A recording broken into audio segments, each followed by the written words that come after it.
Halo semuanya, perkenalkan nama saya Cinta Firenze Juri. Saya dari kelas 9A. Hari ini saya akan mempresentasikan dengan mama saya mengenai trilogi iman. Ini merupakan sumatif agama saya. Jadi apakah mama tahu sebelumnya mengenai trilogi iman? Tidak tahu. Jadi trilogi iman itu merupakan diambil dari kata tri sama logi. Jadi tri itu tadi apa? Tiga. Kalau logi itu diambil dari kata logos yang artinya tuh ilmu. Jadi kayak sama aja ini mempelajari tentang 3 ilmu gitu. 3 ilmu iman gitu ya. Nah, di sini 3 ilmu iman yang dicangkup itu ada penebusan, melanjutkan pelayanan Yesus, dan Roh Kudus yang dijanjikan. Nah, ini kan mempelajari tentang iman Kristiani dan kita Islam, tapi kita anggap aja ini sebagai pengetahuan aja ya, Mas. Tapi sebelumnya kita ngejelasin dulu tentang Allah Tritunggal. Sebelumnya Mama tahu nggak apa itu Allah Tritunggal? Allah Tritunggal itu setahu Mama adalah Allah yang di dalamnya 3 tapi 1. Dalam 1 itu ternyata ada 3. Tuh artinya yang Mama tahu. Ya, tapi untuk dijelasin lagi sebenarnya bukan 1 dalamnya ada 3, tapi lebih ke Allah itu satu kesatuan, tapi dalam itu ada 3 pribadi. Ya. Ini sama kayak manusia mah. Manusia kan ada jiwa sama raga, tapi tetap dalam satu kesatuan manusia gitu kan. Nah itu sama kayak Allah Tritunggal. Nah 3 pribadi dalam Allah Tritunggal itu ada Allah Bapa, Allah Anak, sama Roh Kudus. Tapi ini kan ada gambar-gambarnya, tapi ini sebenarnya cuma ilustrasi doang, jadi jangan dianggap kalau gambaran Allah tuh seperti ini. Ini kalau gambarannya kalau dijadiin satu gitu, seperti Allah Tritunggal ya. Nah, tapi Allah Tritunggal ini memiliki pekerjaannya beda-beda mah, tugas-tugasnya masing-masing gitu. Kalau yang mengetahui, yang sering banget didengar lah, Allah Anak itu tugasnya ngapain? Allah Anak itu Yesus ya, Mama? Yesus. Ya. Mama ada pernah tahu nggak Yesus itu tugasnya ngapain? Tugasnya di dunia ini menebus dosa manusia. Ya, benar. Nah, itu salah satu tugasnya dan itu beda-beda ya, teman-teman. Teman-teman di rumah juga bisa artiin di sini kalau Allah Tritunggal itu beda-beda. Maksudnya beda-beda tugas-tugasnya dan tapi tetap dalam satu kesatuan, yaitu Allah gitu. Nah, di sini saya juga memberikan statement bahwa Allah Tritunggal itu berelasi. Jadi pribadi-pribadi dalam Allah itu saling berelasi satu sama lain. Intinya kayak bukan Allahnya berelasi, tapi pribadinya yang berelasi gitu. Karena ya maka dari itu manusia juga diciptakan Homo sapiens. Homo sapiens itu makhluk sosial ya, karena penciptanya juga berelasi, manusia juga ikut berelasi. Lalu kita masuk ke dalam ini, has been fallen. Mama tau gak arti has been fallen itu apa? Has been fallen itu artinya telah terjatuh. Jadi seperti yang Mama ketahui, manusia itu telah jatuh ke dalam keberdosaan. Nih aku highlight bener-bener ya. Manusia telah jatuh dalam keberdosaan. Nah ini bermula dari Adam dan Hawa yang jatuh ke dalam keberdosaan. Pada saat itu Adam dan Hawa itu merupakan kedua orang yang diciptakan pertama. Adam duluan baru Hawa. Tapi Adam dan Hawa ini manusia pertama tapi langsung jatuh ke dalam dosa. Karena pada saat itu ia melanggar perintah Allah. Mama tahu nggak peristiwanya gimana? Gimana Adam dan Hawa bisa jatuh ke dalam keberdosaan? Ketika dia melanggar dengan memakan buah terlarang dari Allah. Ya benar, buah terlarang itu udah benar-benar dijelasin sama Allah. Kamu boleh makan apapun yang ada di Taman Eden ini, tapi kecuali yang ada di tengah-tengah Taman Eden ini gitu. Tapi pada saat itu ada ular yang datang nih, makanya aku gambar ada ular. Sebagai iblis. Ya, sebagai iblis. Dan itu mengelabuhi si Hawa dulu pertama, baru Hawa ini memberikan buah tersebut kepada Adam. Akhirnya mereka pun tahu gitu, itu namanya buah pengetahuan ya Maya. Jadi akhirnya mereka tahu, mereka punya malu dan mereka akhirnya sembunyi. Nah itulah awal mula keberdosaan manusia. Nah Adam dan Hawa kan kalau kita lihat-lihat kan manusia pertama di muka bumi. Maka dari itu kita seluruh orang di dunia ini itu kan merupakan keturunan Adam dan Hawa. Maka dari itu kita itu tetap berdosa. Itu karena kita keturunannya. Karena sifat dosa itu keturunan. Sama seperti hal ini.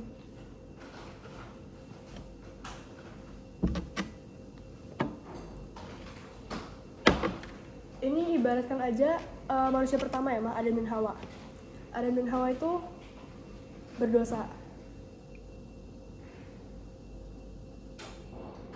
Yang tadinya bening, yang tadinya suci, sekarang udah terkontaminasi oleh dosa.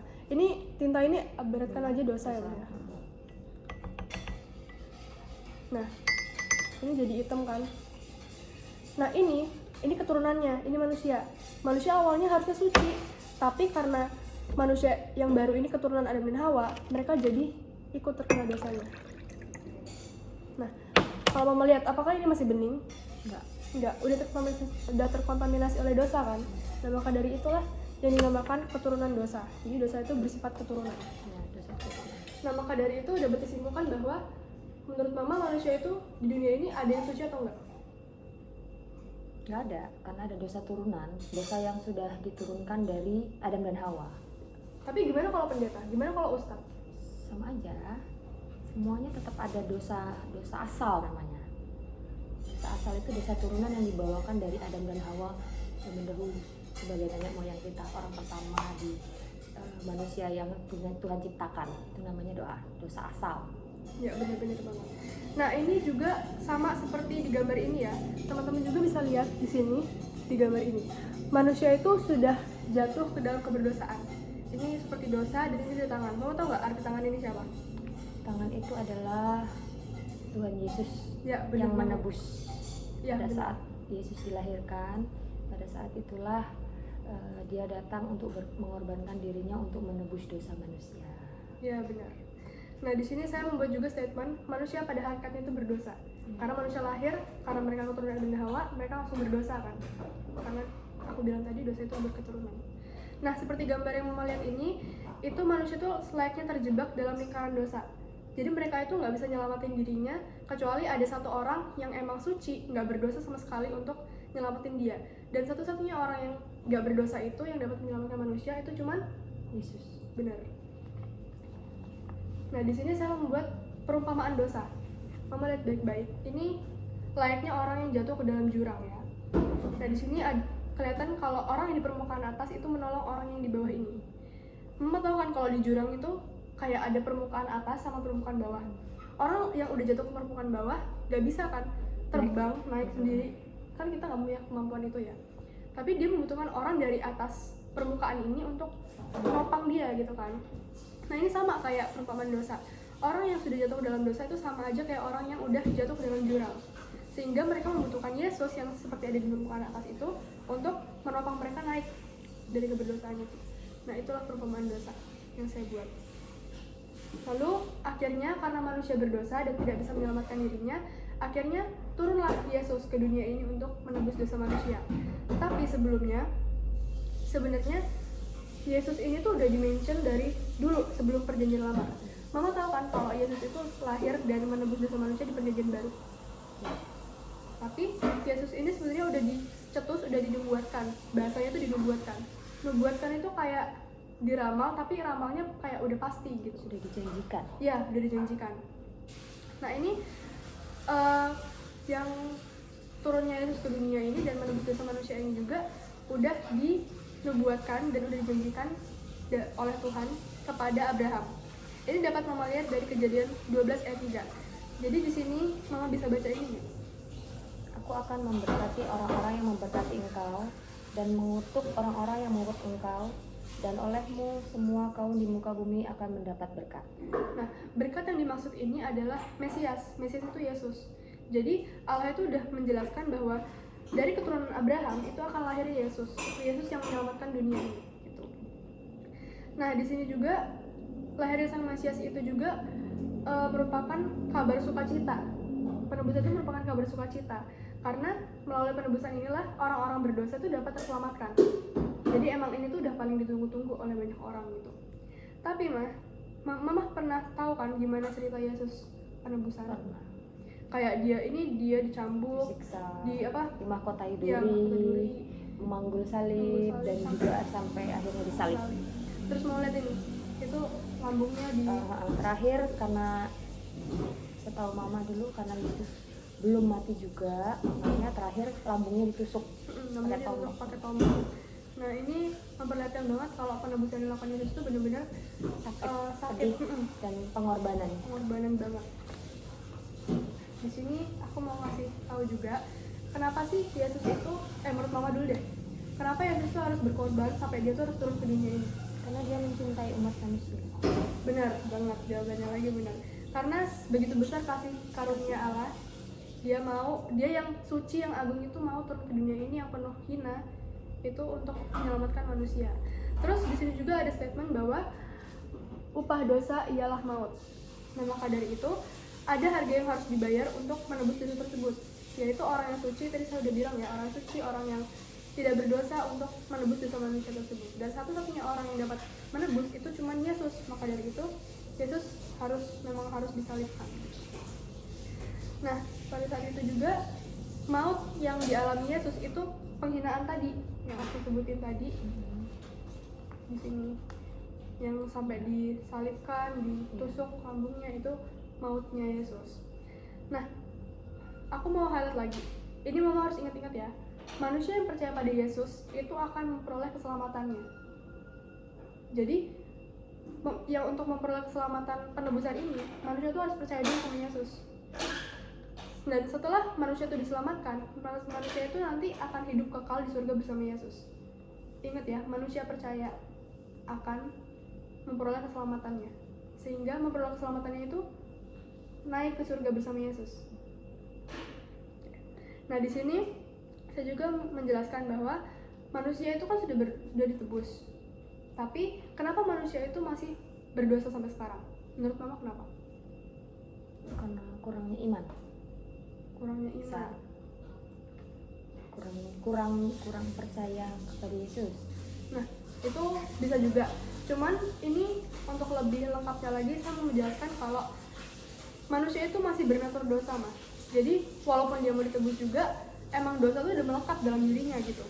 Dan manusia tuh sulit banget untuk lepas dari keberdosaan karena emang dosa itu benar-benar kejam. Dia benar-benar mengkontaminasi hidup manusia gitu.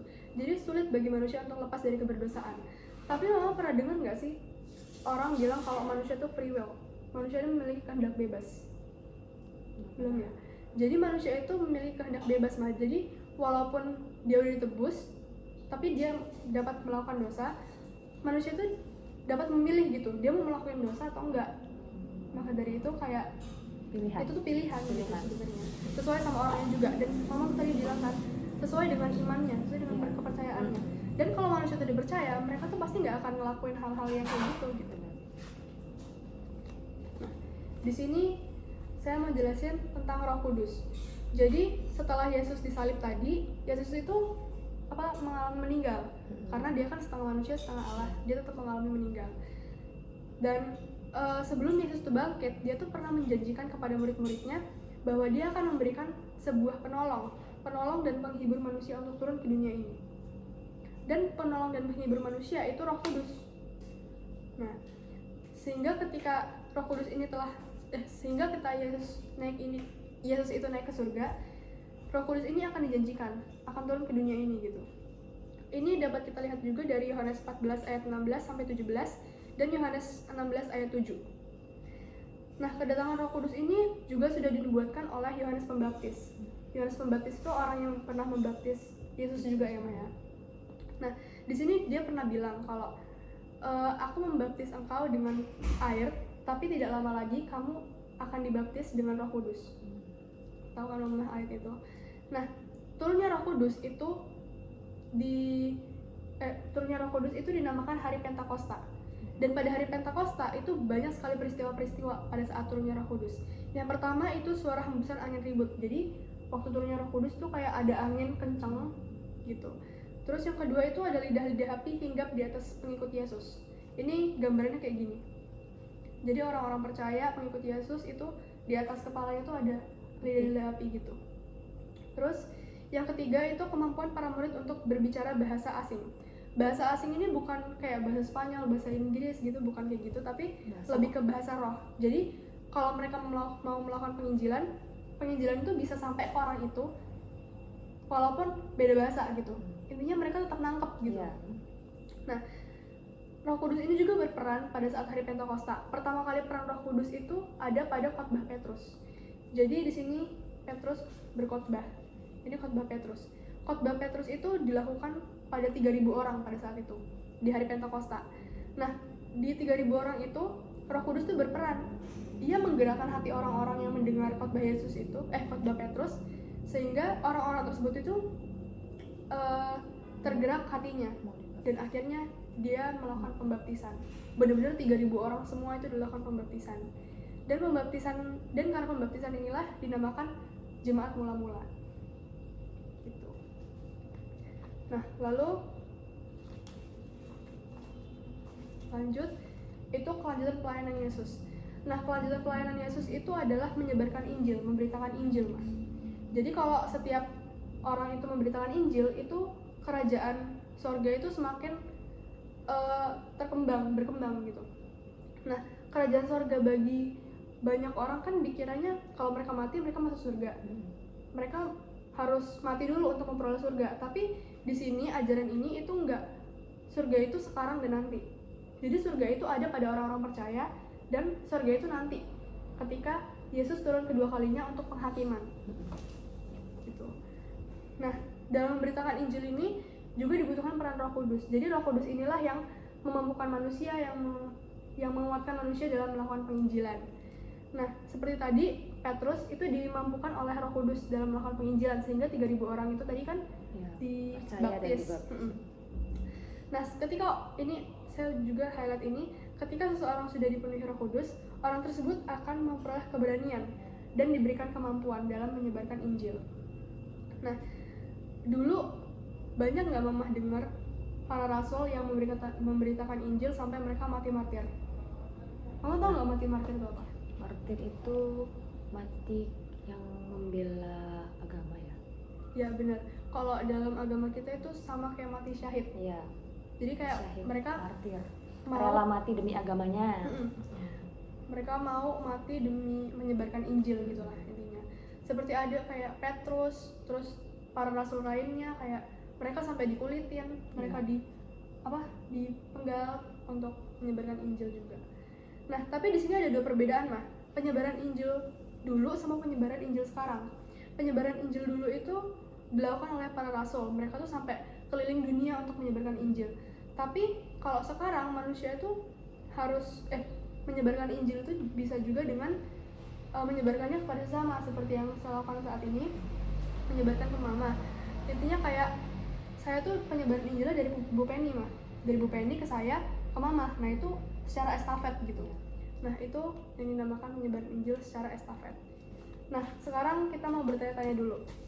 Apakah dari semua ini ada yang mama tanyakan?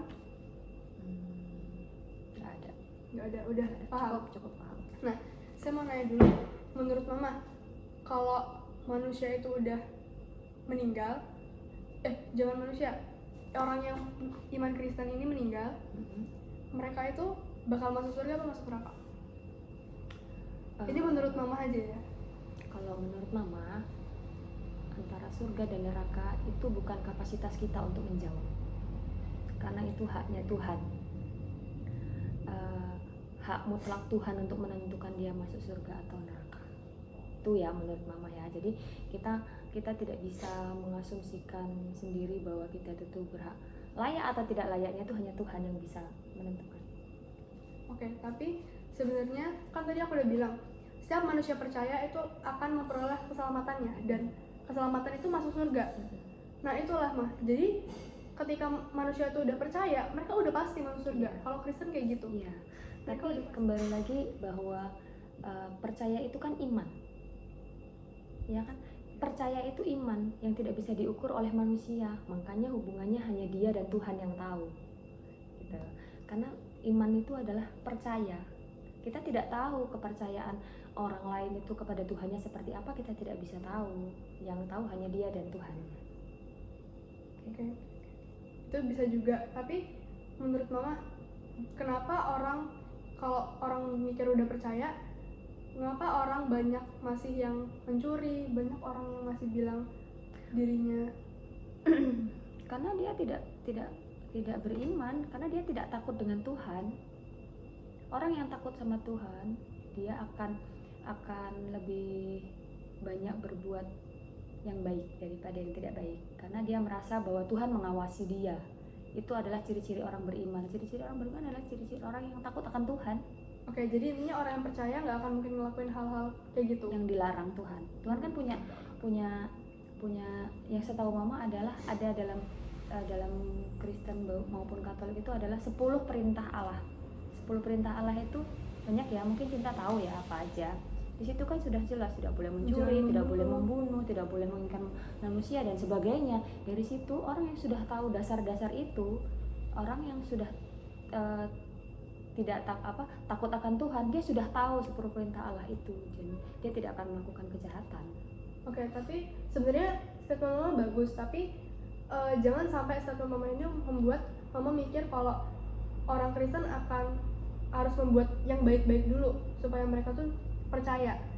Jadi sebenarnya percaya itu juga nggak bisa diukur sama manusia, tapi juga harus diukur sama Allah gitu kan, Ma. Tapi jangan sampai kalau kita nggak membunuh, kalau kita udah mematuhi 10 perintah Allah, kita udah pasti masuk surga. Gak kayak gitu, karena masuk surganya Kristen ini lebih ke percaya, bukan ke perbuatan baik gitu. Oke. Jadi intinya overall mama kayaknya udah mengerti apa yang saya sampaikan. Terima kasih atas waktunya. Begitu saja presentasi dari saya. Terima kasih.